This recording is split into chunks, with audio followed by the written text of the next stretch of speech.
ku shiga YouTube ku lalabi duniyar Kannywood, ku dana subscribe tare da danna alamar ƙararrawa domin sauraro da kuma sauke labaran Kannywood. A kwanakin baya ne aka watsa wani faifan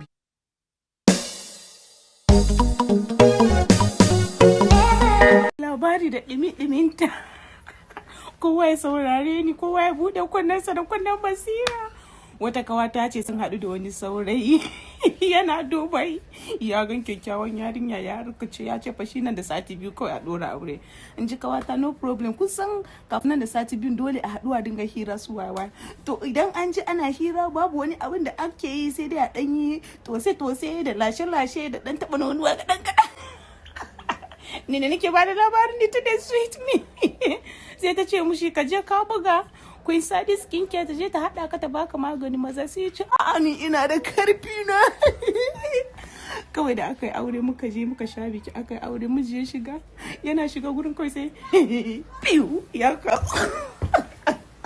Allah ya haramta wa kansa ya zalunce mu, sannan ya haramta mana mu zalunce yan uwanmu. Mutane ku ji tsoron Allah, ku daina bada fake news akan mutane, ku daina bada fake news. Wani labari ne yanzu wani friend ina yazo yana gaya mu wai suna hira da wani yake gaya mushi wai yazo shop ina yazo siyan manpower, wai sai san da ya sha manpower wai a shago na, wai sai ya ce mini wai gashi nan sai ya da na sha manpower kuma bani da mata, wai sai na ce mishi wai ya zauna zan kawo mishi mace, wai a take wani na kawo mishi mace.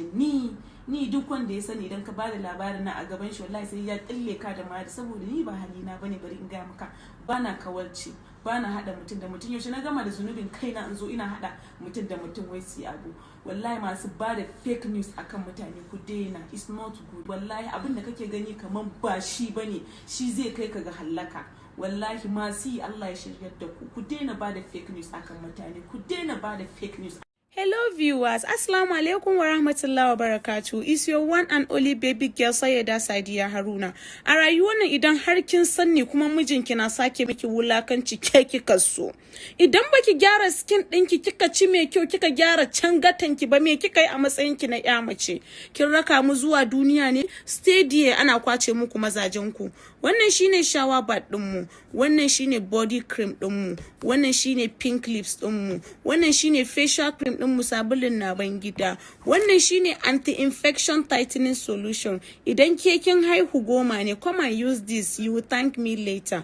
To place your order in any of our products, you can chat me on WhatsApp with this number 0810298545. Mace sai da gyara, babu mummunan mace sai macen da bata gyara. I will say it and repeat myself again, babu mummunan mace sai macen da bata gyara. I love you guys.